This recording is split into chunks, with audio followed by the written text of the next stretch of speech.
दोस्तों स्टडी 91 के online platform में आप सभी का बहुत बहुत स्वागत है। दोस्तों आज आप सभी के समक्ष उत्तर प्रदेश पुलिस परीक्षा हेतु हिंदी विषय की क्लास लेकर हाजिर हूं और आज हमारा इस टेस्ट का 10वां दिन है। देखिए, अगर आपने डिटेल में चैप्टर नहीं पढ़ा हो तो आप इसी वीडियो के प्लेलिस्ट में चले जाइए, वहां पर आपको एक एक चैप्टर का डिटेल वीडियो मिल जाएगा। ठीक है, यानी चैप्टर वाइज चीजों को पढ़ाया गया। आज जो हम स्टडी कर रहे हैं दोस्तों, इसमें हम कंप्लीट जो है स्टडी कर रहे हैं और क्वेश्चन आंसर की भरमार आ रही है हमारे सामने। क्वेश्चन आंसर किस तरह से पूछे जा सकते हैं, प्रीवियस ईयर पेपर में कैसे कैसे सवाल पूछे गए, हम उन पर अपनी चर्चाएं कर रहे हैं। ठीक है, और ये 10 जो पार्ट मैंने तैयार किया था, ये स्पेशली दोस्तों प्रीवियस ईयर पेपर के लिए तैयार किया था। अब 11 नंबर से जो मैं आपको सवाल देने वाला हूं, ये प्रीवियस ईयर पेपर के सवाल नहीं होंगे, वो अति संभावित प्रश्न होंगे। ठीक है, तो थोड़ा सा लुक वहां पे चेंज होगा, नए नए तरह के प्रश्न देखने को मिलेंगे जो कि अभी तक हम प्रीवियस ईयर पे डिस्कशन कर रहे थे। देखिए, स्टडी 91 के प्लेटफॉर्म से फ्री क्लास भी अवेलेबल है, पेड क्लास भी अवेलेबल है, हमारी किताबें भी अवेलेबल है और सबसे बड़ी बात है कि टेस्ट सीरीज अवेलेबल है। टेस्ट सीरीज जिन बच्चों ने नहीं ज्वाइन किया ना, कहीं ना कहीं दोस्तों आपकी कमी रह जाएगी। आप जान नहीं पाओगे कि एक्चुअली वो टॉपिक कौन सा है जिस वजह से मेरा सिलेक्शन नहीं हुआ। तो आप पहले टेस्ट सीरीज दो। ठीक है, चाहे जहां से भी पढ़ रहे हो, लेकिन टेस्ट सीरीज मस्ट है। टेस्ट सीरीज दोगे तो उससे पता चलेगा कि हम एग्जाम में कितने नंबर पा सकते हैं, ये आपको पहले पता चलेगा। अपने आप को परीक्षा में आजमाने मत जाओ, परीक्षा से पहले अपने आप को आजमाओ। ठीक है, और स्टडी 91 के प्लेटफॉर्म से दोस्तों ये 2 किताबें लॉन्च की गई थी। एक तो दोस्तों प्रैक्टिस बुक लॉन्च किया गया था, शानदार बुक है। जिन बच्चों ने ये प्रैक्टिस बुक नहीं परचेज किया है, एक बार आप लेके देखिए, बहुत गजब की किताब है। जी हां, ये प्रैक्टिस बुक है, इसमें 10 मॉक टेस्ट दिया गया और 5 प्रीवियस ईयर पेपर दिया गया है और कंप्लीट सॉल्यूशन के साथ। दूसरी है दोस्तों ये वाली किताब। ठीक है, ये भी दोस्तों उत्तर प्रदेश पुलिस परीक्षा के लिए स्पेशली तैयार किया गया था। एक तरह से बूस्टर सीरीज है, 120 पेज की किताब है, लेकिन शानदार है। पूरे 90 पेपर को कवर किया गया, 5 स्टेट के पुलिस एग्जाम को कवर किया गया है। तो दोनों किताबें आप कॉम्बो में ऑर्डर कर सकते हैं हमारे स्टडी 91 के वेबसाइट या एप्लीकेशन से। ठीक है, चलिए आगे बढ़ते हैं और सीधे आते हैं अपने सवालों पर। और आज हमारा 10वां लेक्चर है, इस बात का ध्यान रखेंगे। ठीक है, पढ़िए। ये जो सवाल दोस्तों, ये 26 अक्टूबर 2018 शिफ्ट 1 में जो पेपर हुआ था, उसमें पूछा गया सवाल है। लिख रहा अनु उपसर्ग से बना शब्द है। पहली बात, ये उपसर्ग गलत लिखा हुआ दोस्तों, उपसर्ग में छोटा उ रहता है। ठीक है, तो हम वर्तनी शुद्धि भी कर ले रहे हैं। ठीक है, तो याद रखेगा उपसर्ग, उपसर्ग हमेशा लगता कहां है दोस्तों, तो याद रखेगा शब्द के प्रारंभ में। कहां पर दोस्तों, शब्द के प्रारंभ में लगता है दोस्तों उपसर्ग। ठीक है, और प्रारंभ में लग करके एक नए शब्द का निर्माण करता है। तो अगर यहां पर दोस्तों अनु उपसर्ग की बात कर दें, तो याद रखेगा अनुचर में क्या है दोस्तों, अनु उपसर्ग है, क्योंकि दोस्तों यहां अनु क्या हो जाएगा, उपसर्ग हो जाएगा, और जो चर शब्द दोस्तों ये मूल शब्द हो जाएगा। ठीक है, उसी तरह से अनुपमा जो कर रहे हैं बच्चे, तो अनुपमा गलत हो जाएगा। अनुपमा की बात करेंगे तो अनुपमा में अन उपसर्ग लगा है और उपमा जो है मूल शब्द है। उपमा क्या है, ये मूल शब्द है। जैसे यहां पर चर मूल शब्द था, उसी तरह से यहां पर क्या है, उपमा मूल शब्द है। ठीक है, याद रखेंगे। उसी तरह से अंतर जो दोस्तों ये रूढ़ शब्द में आता है, अंतर क्या दोस्तों, यह ऋण शब्द में आता है, इसे आप तोड़ नहीं सकते। और अनुत्तर दोस्तों गलत हो जाएगा।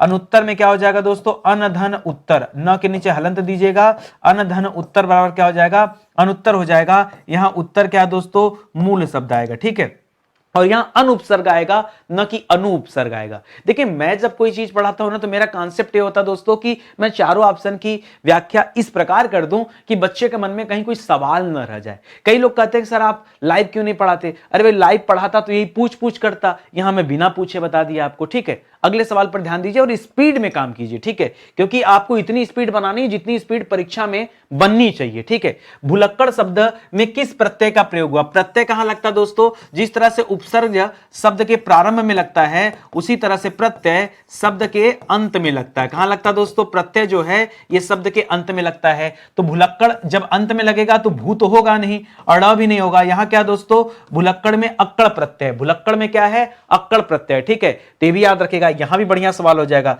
मूल शब्द क्या हो जाएगा दोस्तों, तो यहां पे जो भूल दिया है, भूल क्या हो जाएगा दोस्तों, यह मूल शब्द हो जाएगा। और अक्कड़ क्या हो जाएगा दोस्तों, अक्कड़ जो है, अक्खड़ नहीं अक्कड़। ठीक है, अक्कड़ जो है शब्द क्या हो जाएगा दोस्तों, अक्कड़ यहां प्रत्यय हो जाएगा। अक्कड़ किसका काम कर रहा है दोस्तों, यह प्रत्यय का काम कर रहा है, शब्द के अंत में जुड़ा हुआ है। ठीक है, यहां अक्कड़ प्रत्यय हो जाएगा। सही उत्तर क्या हो जाएगा, ऑप्शन नंबर 3 राइट आंसर हो गया। अगले सवाल पर आइए, गीतांजलि का सही संधि विच्छेद आपको बताना है। किसका? गीतांजलि। शब्द लिखिए पहले, यहां पर लिखा है दोस्तों गीतांजलि। क्या लिखा है दोस्तों?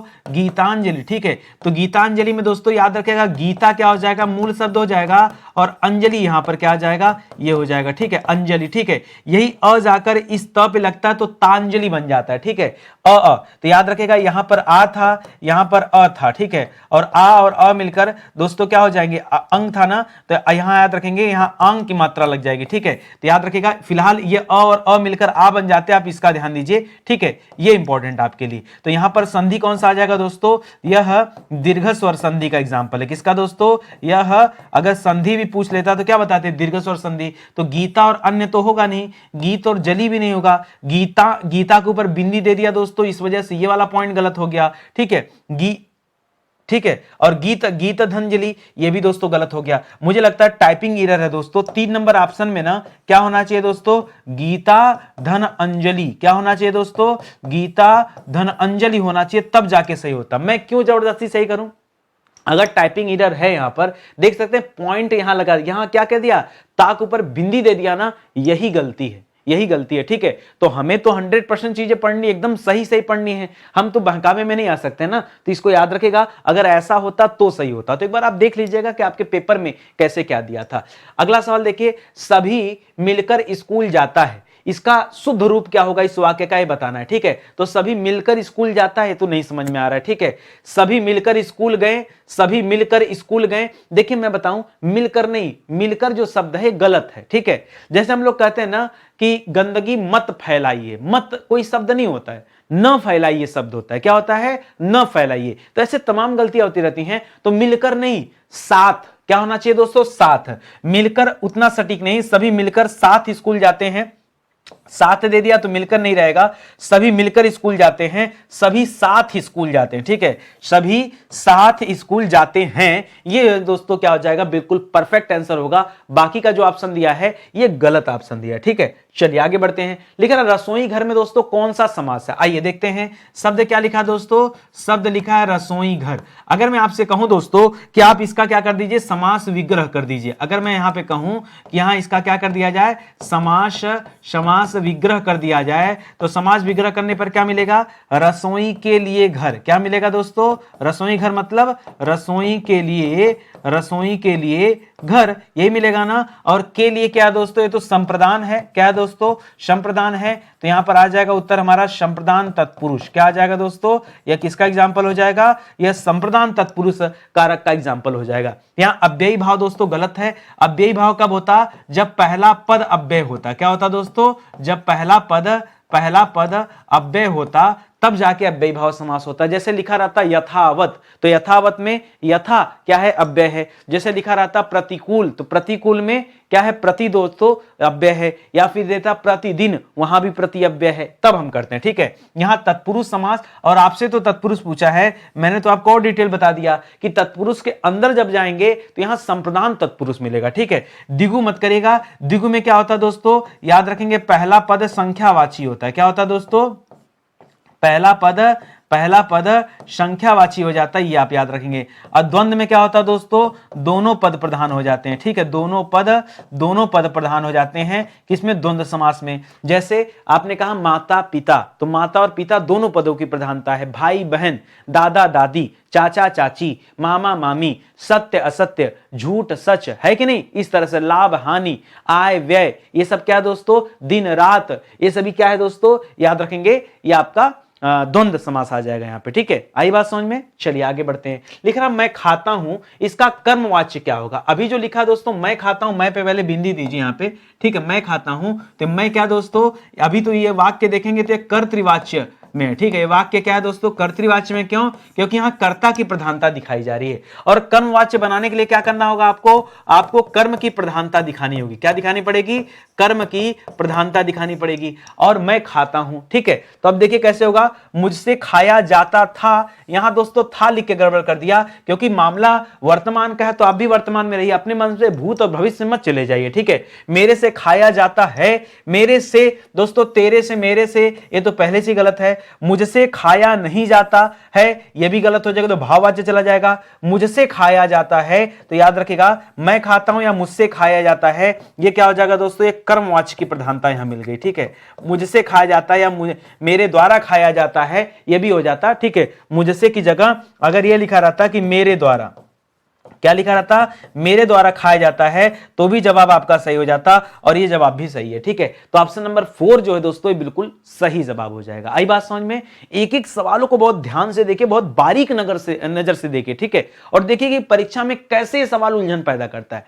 अगर किसी बच्चे को सवाल आसान लग रहा है तो भैया हाथ जोड़कर एक निवेदन है, ये सवाल नितिन सर नहीं दे रहे हैं, ये सवाल आपकी परीक्षा में आया हुआ सवाल है, मैं नहीं दे रहा, यह आपके परीक्षा में आया हुआ सवाल है। तो बस ऐसे ही सवाल आते हैं, मैं आपको बहका नहीं रहा हूं। ठीक है, जो सत्य है बस खाली वही दिखा रहा हूं। मैं रोज पढ़ता हूं, इस वाक्य में क्रिया विशेषण का भेद है। ठीक है, क्रिया विशेषण का भेद पहचानना है तो ये दोस्तों जो रोज शब्द है ना, यहीं से आप पहचान सकते हैं। ये किसी स्थान विशेष की बात तो कर नहीं रहा है, यह रीत की बात भी नहीं कर रहा है, यह समय का बोध करा रहा है, काल का बोध करा रहा है। तो यहां कालवाचक, मैं रोज पढ़ता हूं, मैं प्रतिदिन टहलने जाता हूं, यानी वो काम डेली बाय डेली करते चले जा रहे हैं। ठीक है, तो यहां क्या हो जाएगा दोस्तों, कालवाचक होगा, रीतिवाचक, स्थानवाचक और परिमाणवाचक नहीं होगा। परिमाणवाचक तो तब होता जब माप तौल होता, स्थानवाचक तब होता जब स्थान विशेष होता ना। तो यहां पे क्या हो जाएगा, कालवाचक यानी समय की बात कर रहा है। ठीक है, निम्न में से योजक चिन्ह कौन सा है यह बताना है। तो ये वाला जो चिन्ह दोस्तों ये तो प्रश्नवाचक चिन्ह हो गया। क्या हो गया दोस्तों, यह किस प्रकार का चिन्ह है, यह प्रश्नवाचक चिन्ह हो गया।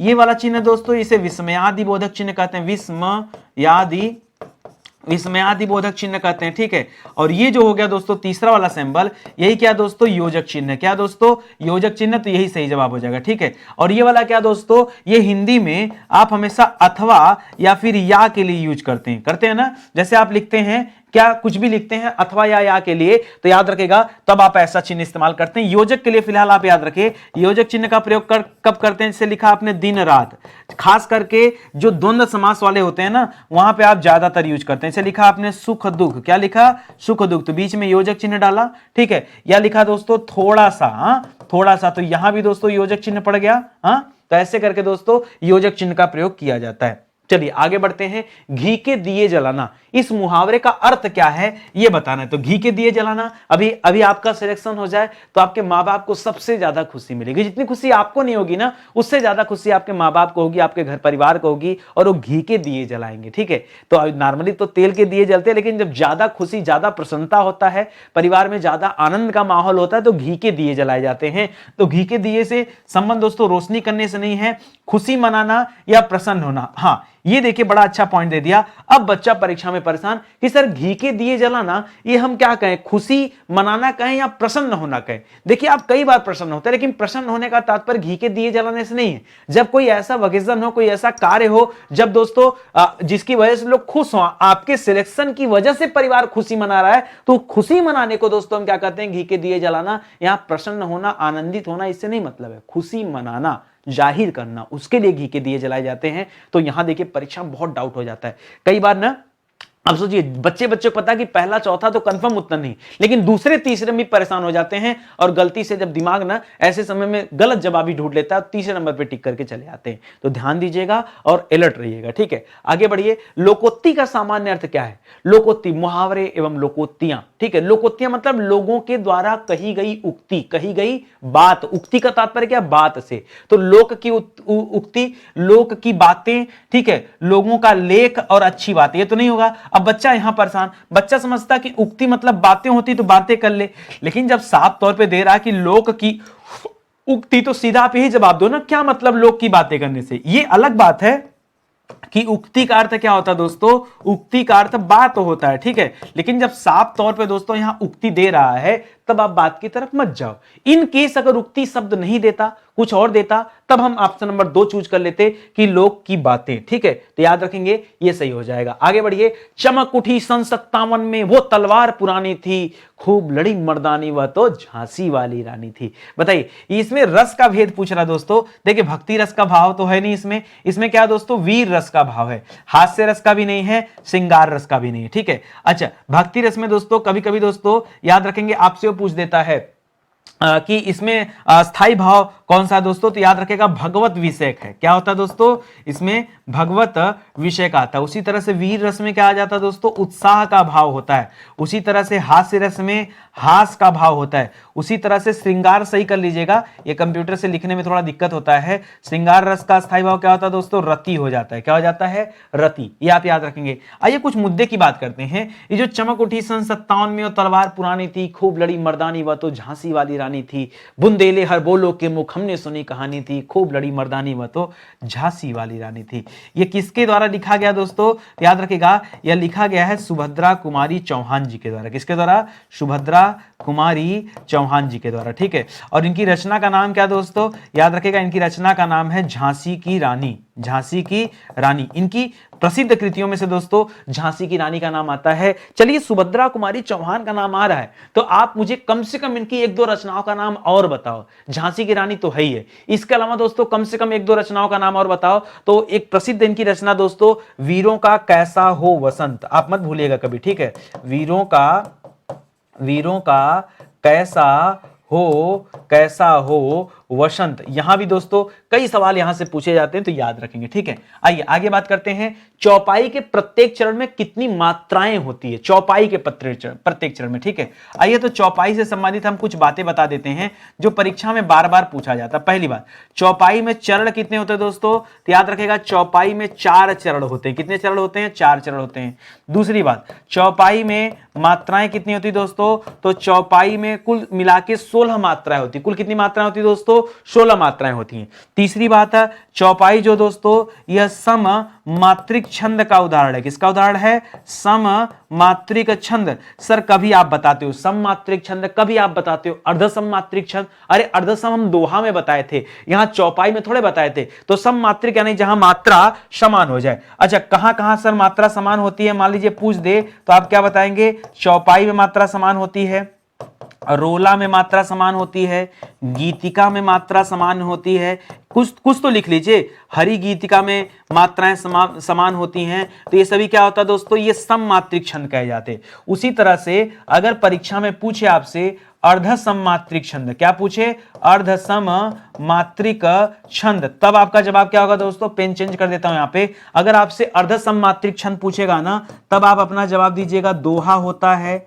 सोरठा होता है। दोहे का उल्टा ही तो सोरठा होता है, और दोनों अर्धसम मात्रिक छंद होता है। इसके अलावा और याद रखिए, बरवय परीक्षा में पूछा जाता है, उल्लाला परीक्षा में पूछा जाता है, उल्लाला। ठीक है, ये सभी किसके उदाहरण हैं, यह अर्धसम मात्रिक छंद के उदाहरण है। अब तो आपको याद रहेगा ना, अच्छे से याद रखेगा दोस्तों, मोस्ट इंपॉर्टेंट सवाल ये सभी हैं। ठीक है, चलें आगे बढ़ें। चलिए आगे बढ़ते हैं। देखिए, नितिन सर के साथ रहेंगे, कभी डाउट भी नहीं होगा, और सवालों का तो दोस्तों मजा ही मजा चलेगा। आइए आगे बढ़ते हैं। लिख रहा है काली घटा का घमंड घटा, काली घटा का घमंड घटा। दोस्तों यहां पर ये जो घटा घटा 2 बार दे रहा है, हम लोग ज्यादातर एग्जांपल बस यूज करते हैं, कनक कनक तय सौगुनी मादकता अधिकाय, जो खाए बौराए जग, जो पाए बौराए। यानी जो खा लेता वो भी बौरा जाता है, जो पा लेता वो भी बौरा जाता है। लेकिन क्या कनक, दोनों कनक का अर्थ दोस्तों अलग अलग है। एक कनक का अर्थ धतूरा है, धतूरा खाके आदमी पागल हो जाता है, और दूसरे कनक का अर्थ सोना है, सोना पाकर आदमी पागल हो जाता है। उसी तरह से काली घटा का घमंड घटा। ठीक है,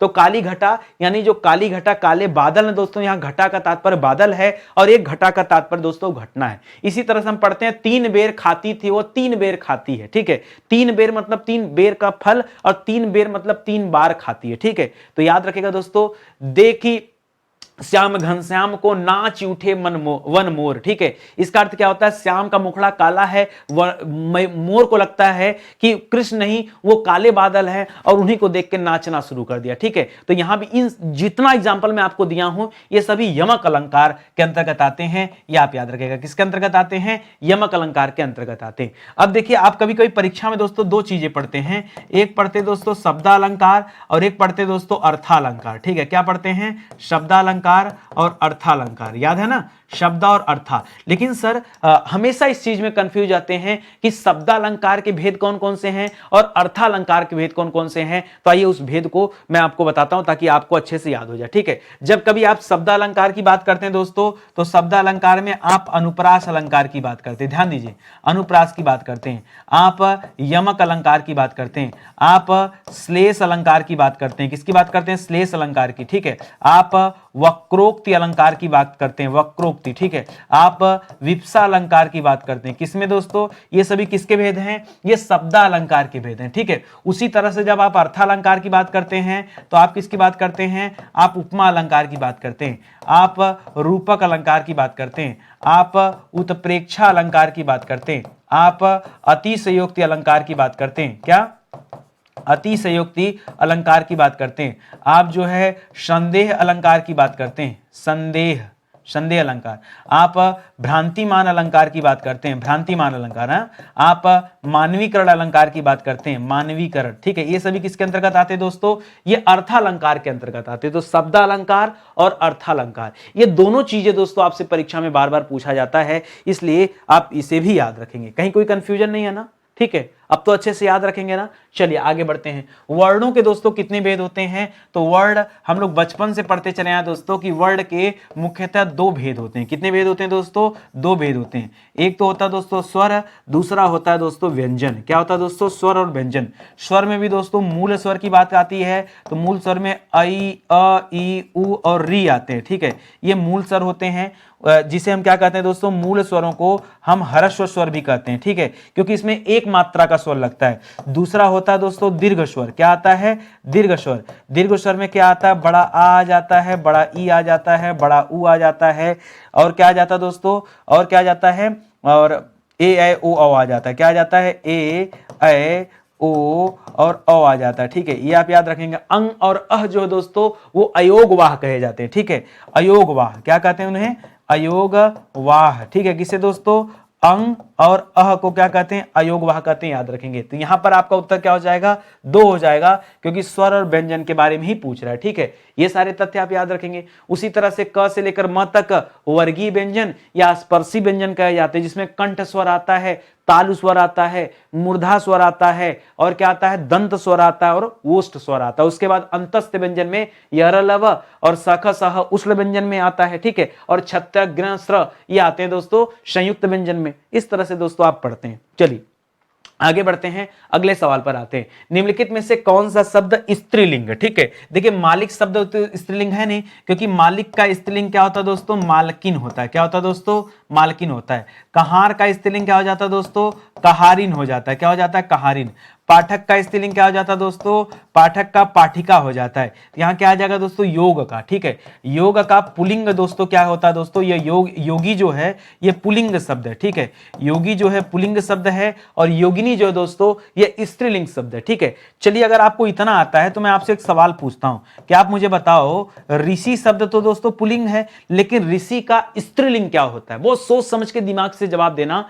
ऋषि शब्द पुलिंग है, ऋषि का स्त्रीलिंग क्या होता है बताना। ध्यान दीजिएगा, ऋषि के 2 स्त्रीलिंग जो परीक्षा में पूछे जाते हैं, एक होता है ऋषिका और एक होता है ऋषिड़ी। क्या होता है दोस्तों? ऋषि, ऋषिका, और एक होता दोस्तों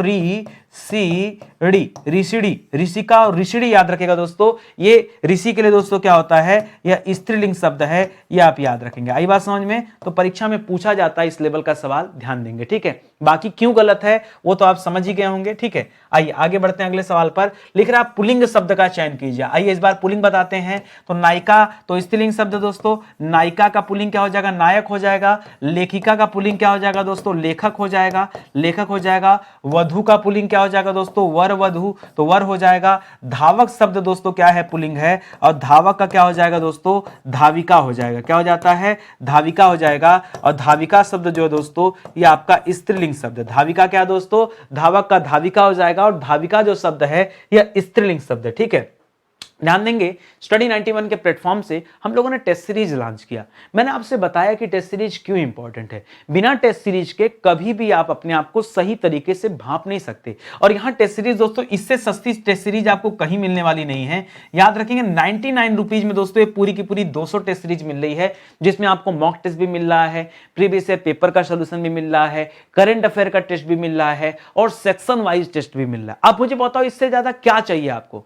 आप ट्राई तो कर सकते हैं ना, 99 के सीरीज में दोस्तों आप ट्राई कर सकते हैं, शानदार सीरीज है। और अगर आप ऑनलाइन नहीं पेपर देना चाहते, ऑफलाइन देना चाहते हैं, तो आप ये किताब ले लीजिए। और दोनों एकदम अलग है, यहां के सवाल अलग हैं, यहां के सवाल अलग हैं, और दोनों यहां पे भी और यहां पे भी, दोनों जगह दोस्तों हम लोग बाकायदा डिस्क्रिप्शन दिए हैं। क्योंकि बिना डिस्क्रिप्शन के बच्चे को ये नहीं पता चलेगा ना कि क्या सही है और उसका उत्तर हमने अगर गलत चूज किया तो क्यों चूज किया भाई, सही क्या होगा ये कैसे पता चलेगा। ठीक है, तो इसका भी ध्यान रखिए। चलिए आगे बढ़ते हैं अगले सवाल पर। अगला सवाल दे रहा है शिक्षक का बहुवचन होगा, तो शिक्षक का बहुवचन शिक्षकों नहीं, शिक्षक का शिक्षका, शिक्षका नहीं दोस्तों। देखिए शिक्षक अगर दिया होता दोस्तों, लिंग पूछ देता, तो शिक्षक का क्या हो जाता दोस्तों, शिक्षक का शिक्षिका हो जाता। क्या हो जाता, शिक्षक का शिक्षिका हो जाता। और उस केस में दोस्तों यह पुल्लिंग कहलाता और यह जो है दोस्तों स्त्रीलिंग कहलाता। लेकिन यहां तो वचन का सवाल दे रहा ना, वचन मतलब एक वचन बहुवचन, तो शिक्षिकाएं भी नहीं होगा दोस्तों, यहां होगा शिक्षक गण। क्या होगा दोस्तों, शिक्षक गण होता है। याद रखेगा शिक्षक का बहुवचन, ये आप याद रखेंगे। यहां शिक्षक के आगे गण शब्द लगाते हैं, ये सही हो जाता है। जैसे गुरु, गुरु का दोस्तों बहुवचन पूछे तो क्या बताएंगे, गुरु का बहुवचन क्या हो जाता है दोस्तों, गुरुजन हो जाता है। ठीक है, याद रखेंगे यह बहुवचन हो गया। ठीक है, यह क्या है दोस्तों, यह एक वचन है, तो गुरु का क्या बन गया दोस्तों, गुरुजन बन गया। उसी तरह से शिक्षक का क्या बन गया दोस्तों, शिक्षक का शिक्षक गण बन गया। क्या बन गया दोस्तों, शिक्षक का शिक्षक गण बन गया। ठीक है, ये सब याद रखेंगे। ठीक है, ये सब अच्छे सवाल हैं, इस तरह से आप याद रखिए। अगला लिख रहा है मां ने बाजार से कपड़ा खरीदा। यहां कपड़ा दोस्तों रेखांकित है और इसमें कारक बताना है। ठीक है, तो कपड़ा तो कारक है, नहीं करता कारक। और कपड़ा देखिए कपड़ा खरीदा मतलब कपड़े को खरीदा, कपड़ा खरीदा मतलब कपड़े को खरीदा, तो कर्ता ने कर्म को करण से, देखिए कर्ता कारक दोस्तों जो काम को करता है। ठीक है, कार्य करने वाला, कार्य करने वाला क्या कहलाता है दोस्तों, कर्ता कहलाता है। और माध्यम जो होता है दोस्तों क्या कहलाता है, करण कहलाता है। और कर्म दोस्तों क्या होता, किससे जुड़ा होता है, ये कर्म से जुड़ा होता है, ऑलरेडी कर्म होता है, ऑब्जेक्ट होता है। और अधिकरण में दोस्तों, अधिकरण में हम क्या करते हैं दोस्तों, में पे पर करते हैं। ठीक है, में या पर, किसी चीज के भीतर या में या फिर पर, यानी किसी चीज के ऊपर, तब हम जवाब देते अधिकरण कारक। तो यहां पर फिलहाल जो उत्तर होगा यह ऑप्शन नंबर 3 होगा। अगर आपके दिमाग में कुछ और चल रहा है तो आप उसे सुधार कीजिए। ठीक है, और थोड़ा स्पीड बनाइए मेरे साथ बच्चे इसलिए भी नहीं चल पाते क्योंकि मैं थोड़ा ज्यादा स्पीड से चलता हूं, और उसके पीछे रीजन ये है, आप कभी देखेंगे तो बाद में आप ही मजा लेंगे कि नितिन सर तो खुद है परीक्षा में जितना टाइम हिंदी को करने के लिए समय मिलता है, उतने समय में जब नितिन सर नहीं कर पाते तो हमें क्या कराएंगे। बात आती है कि नहीं। तो देखो पढ़ाना बड़ी बात नहीं, हमें तो आपकी स्पीड भी बनानी है। मैं चारों ऑप्शन के व्याख्या करते हुए भी उस टाइम में क्लास समाप्त कर देता हूं। आप कभी टाइम देखो, समझ में आएगा। ठीक है, यह मेरी पतंग है, तो दोस्तों यह मेरी पतंग है। ये जो रेखांकित भेद है, यहां रेखांकित होना चाहिए, किसके बारे में बता रहा है, तो दोस्तों निश्चय को बता रहे कि हाँ ये मेरी पतंग है या मेरी किताब है, निश्चित है ना। ठीक है, तो याद रखेगा यहां पर क्या हो जाएगा दोस्तों, ये निश्चयवाचक हो जाएगा, अनिश्चयवाचक, निजवाचक नहीं। निजवाचक तो देखिए केवल स्वयं में होता है, कहीं भी स्वयं लिखा रहा है, कहीं भी आप लिखा रहा है, कहीं भी अपने आप लिखा रहे हैं, तो यहां पर क्या दोस्तों, ये सब होते हैं निजवाचक। ठीक है, और प्रश्नवाचक तो दोस्तों प्रश्नवाचकता का बोध होगा। अनिश्चयवाचक में अनिश्चय, दरवाजे पर कौन खड़ा है, अब नहीं पता तो अनिश्चय हो जाएगा। ठीक है, तो ये याद रखेंगे। लिख रहा है समझदार शब्द में विशेषण का कौन सा भेद है, तो समझदार में सार्वनामिक विशेषण तो है नहीं, सार्वनामिक विशेषण जो होता है दोस्तों ये सर्वनाम से निर्मित विशेषण होते हैं। ठीक है, इसी तरह से संख्यावाचक भी नहीं है, माप तौल भी नहीं, ये क्या दोस्तों गुण को बता रहा है। ठीक है, तो समझ जो दोस्तों यहां पर समझ क्या है, मूल शब्द है, और दार क्या दोस्तों, प्रत्यय लगा है। ठीक है, तो याद रखेंगे ये जो है गुणवाचक को बता रहा है। तो समझ क्या दोस्तों, ये किसी के गुण को बताता है, तो यहां क्या हो जाएगा, किसका भेद हो जाएगा, ये गुणवाचक विशेषण का भेद हो जाएगा। ठीक है, तो ऑप्शन नंबर 4 दोस्तों यहां पर सही जवाब हो जाएगा। चर्चा शब्द से बना विशेषण है, चर्चा शब्द से बना विशेषण है, तो जैसे मान लीजिए चर्चा क्या दोस्तों, तो चर्चा मूल शब्द हो गया, चर्चा क्या हो गया, मूल शब्द। और हमने बताया था दोस्तों जो मूल शब्द होते हैं वो क्या होते हैं दोस्तों, वो विशेष से होते हैं। क्या होते हैं दोस्तों, वह विशेष से होते हैं। अब चर्चा से शब्द बन सकता है चर्चित। क्या बन सकता है? चर्चा से चर्चाएं, नहीं बहुवचन तो है नहीं, चर्चा नहीं, चर्चित करिएगा दोस्तों, चर्चित सही हो जाएगा। तो चर्चित क्या हो जाएगा दोस्तों? निर्मित शब्द हो जाएगा, निर्मित शब्द हो जाएगा। और जो निर्मित होते हैं वही क्या होते हैं दोस्तों? विशेषण होते हैं। मैंने कई बार आपको बताया, अगर आपको याद हो, अगर आपने विशेषण विशेष वाला चैप्टर देखा होगा तो आपको बढ़िया से याद होगा कि सर सिंपल सा फार्मूला बताया था कि सर मूल शब्द और निर्मित शब्द, इतना ध्यान दीजिए, काम खत्म हो जाएगा इस चैप्टर का। ठीक है, लिख रहा धातु किसे कहते हैं दोस्तों? तो धातु कहते हैं दोस्तों क्रिया के मूल रूप को। जैसे आप कहते हैं पट धातु, लिख धातु, हस धातु, ये धातुएं हैं, उन्हीं से आप पढ़ाते दोस्तों। क्या बनाते हैं दोस्तों? आप लट लकार, जब लकार में आप आते हैं तो आप विभिन्न प्रकार के लकार देखते हैं। ठीक है, तो यहां क्रिया का सामान्य रूप नहीं, क्रिया के उत्तर रूप नहीं, क्रिया का संपूर्ण रूप नहीं, ये क्रिया के मूल धातु कहलाते हैं, मूल रूप कहलाते हैं, जिन्हें हम धातु का नाम देते हैं। लिख रहा भूतकाल के कितने भेद हैं? बहुत बढ़िया सवाल दे दिया, भूतकाल के कितने भेद हैं। ठीक है, देखिए आप हमेशा क्या पढ़ते हैं? आप हमेशा काल के बारे में पढ़ते हैं, और आप पढ़ते हैं दोस्तों काल के कितने भेद होते हैं? तो काल के 3 भेद होते हैं, वर्तमान काल, भूतकाल, भूतकाल, और क्या पढ़ते हैं दोस्तों? भविष्यत काल, यही पढ़ते हैं ना, भविष्यत काल। ठीक है, भविष्यत काल, ये 3 काल पढ़ते हैं। लेकिन इसके अंदर दोस्तों ज्यादातर लोग नहीं जाते। ठीक है, और अगर जाते भी, अगर आपने एक बार बता भी दिया तो मैं आपसे अगली बार ये पूछने वाला हूं इसी सवाल में कि आप एक एक काल का नाम बताइए मुझे, कि भूतकाल का भेद है तो क्यों भेद है और कितने भेद है, तो दोनों बातें बताना है। तो पहली बात याद रखें दोस्तों कि भूतकाल के भेद की संख्या कितनी है? 6 भेद है। अब वो 6 भेद हैं कौन कौन से, आइए उसके बारे में बात कर लेते हैं। तो पहले तो बहुत आसान लिखेगा दोस्तों, पहले है सामान्य भूतकाल, दूसरा दोस्तों याद रखेगा पूर्ण भूतकाल, और तीसरा दोस्तों याद रखेगा अपूर्ण भूतकाल। बोलो इतना याद करने में कोई दिक्कत हुआ क्या?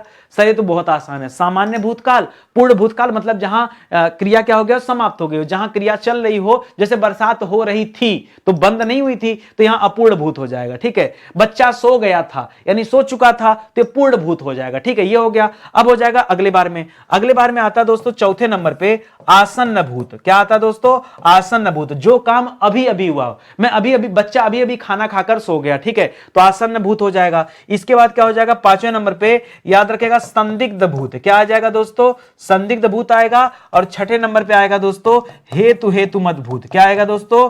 हेतु हेतु मद भूतकाल। ठीक है, ये दोस्तों इस प्रकार से आपने देखा तो कुल 6 हो गए भेद, ये आप याद रखेंगे, यही आपसे सवाल में पूछा था। ठीक है, तो 6 भेद याद रखेगा, ये अच्छा हो जाएगा। ठीक है, अब बाकी 6 ऐसे नहीं लिखते दोस्तों, 6 कैसे लिखना चाहिए दोस्तों? ऐसे लिखा जाएगा, ये सही होगा। ठीक है, आगे बढ़िए। तद्भव शब्द बने होते हैं, कह रहा हिंदी के मूल रूप से बने होते हैं, हिंदी के मूल शब्दों से नहीं। याद रखेंगे संस्कृत के जो शब्द होते हैं उनमें जब विकृति हो जाता है दोस्तों, उसमें रूप परिवर्तित हो जाता है तो उससे बनते हैं। विदेशी शब्दों से याद रखेगा जो शब्द बनते हैं उन्हें विदेशज कहते हैं। क्या कहते हैं? विदेशज कहते हैं। ठीक है, हिंदी मूल के जो शब्द होते हैं दोस्तों वो मुख्यतः देशज कहलाते हैं। उर्दू शब्दों में बदलना नहीं, संस्कृत शब्दों में कुछ बदलाव से क्या बनता है दोस्तों? कुछ बदलाव से तद्भव शब्द बनता है। ठीक है, और जो संस्कृत के शब्द होते हैं दोस्तों, जो संस्कृत के शब्द होते हैं वही क्या कहलाते हैं?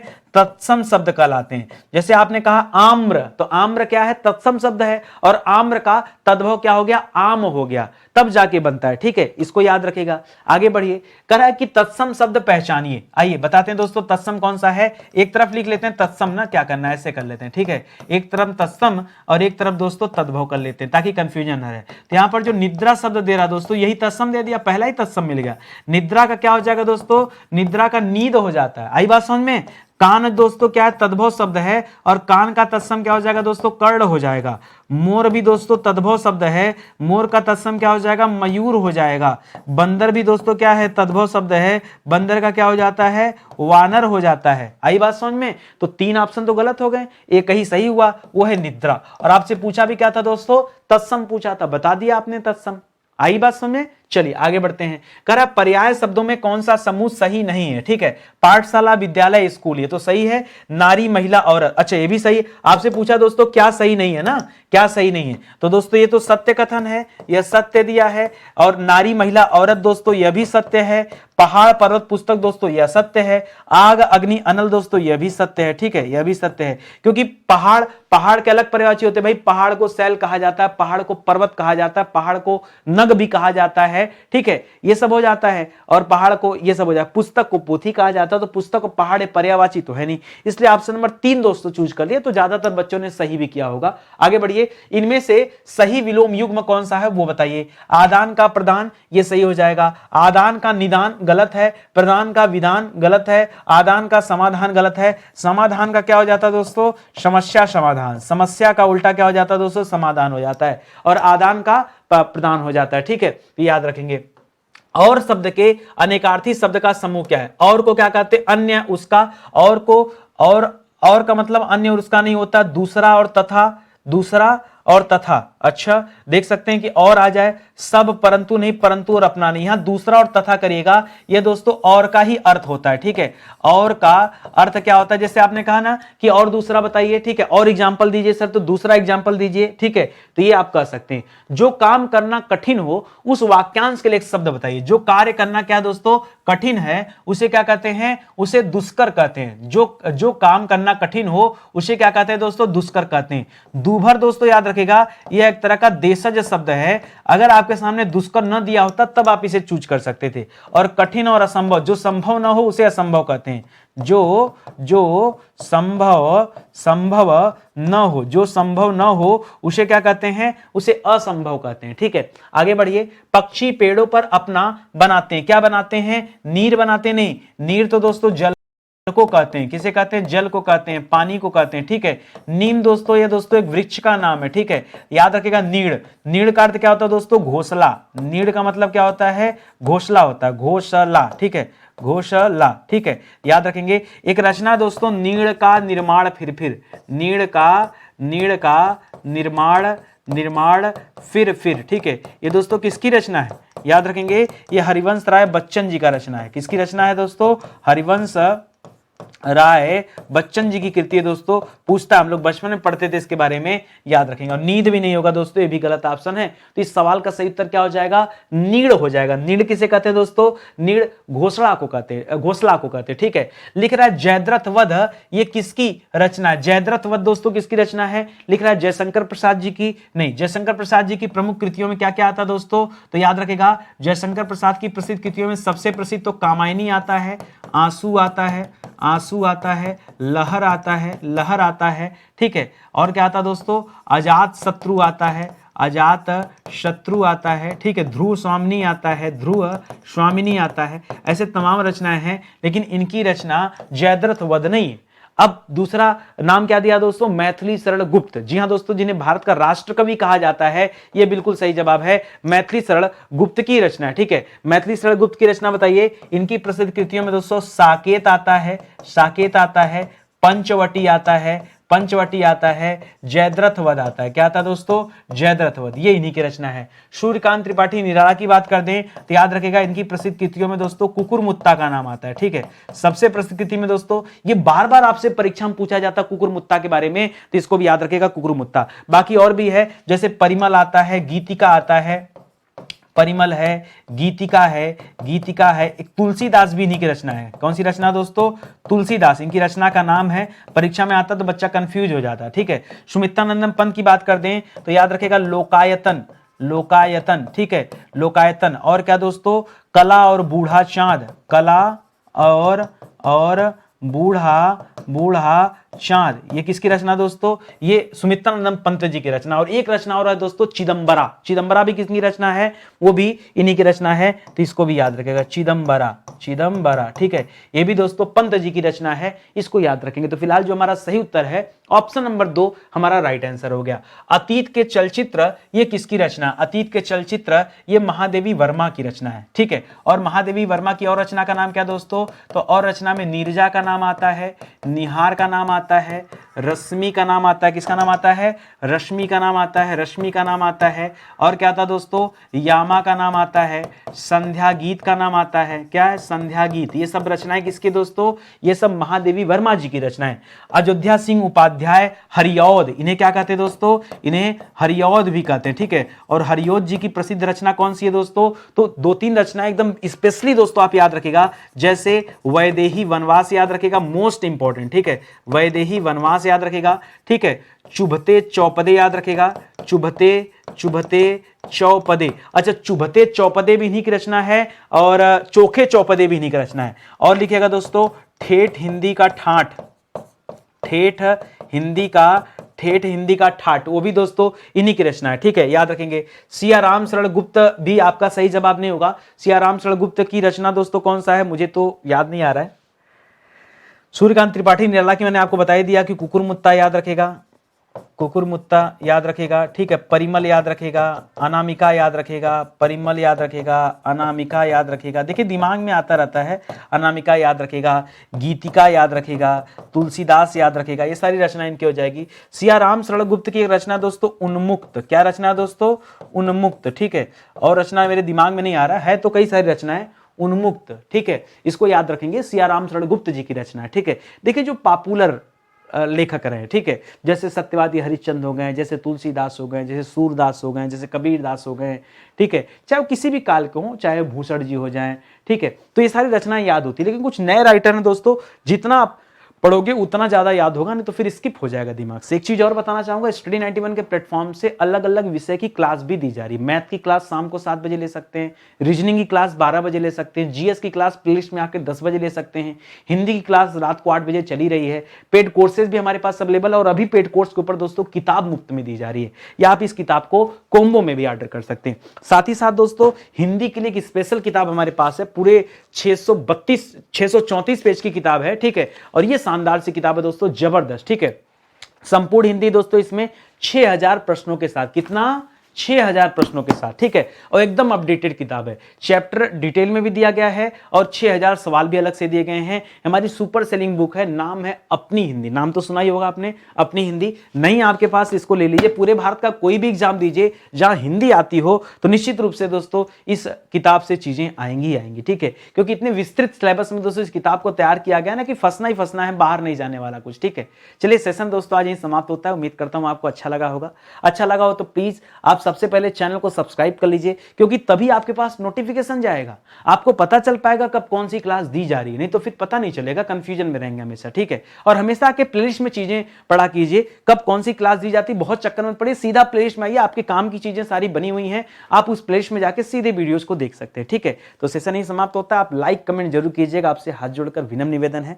बाकी अच्छा लगे तो वीडियो को शेयर भी कीजिएगा, अपने किसी व्हाट्सएप ग्रुप में, अपने किसी टेलीग्राम ग्रुप में, अपने फेसबुक पेजेस पर आप जो है इसको शेयर कीजिएगा, आपसे ही निवेदन है, ठीक है। बच्चों की वजह से ही दोस्तों ये चैनल यहां तक आया और आगे भी इसी तरह से बच्चे हमारा सपोर्ट करते रहेंगे, क्योंकि हम हमेशा अच्छा कंटेंट देना जानते हैं और जितना अच्छा कंटेंट देंगे तो लोग हमारा सपोर्ट करेंगे, ठीक है, दिल जीत लेंगे आपका आज नहीं तो कल। चलिए बहुत बहुत धन्यवाद, मिलते हैं अगले लेक्चर में, तब तक के लिए जय हिंद, जय Bharat, thank you so much.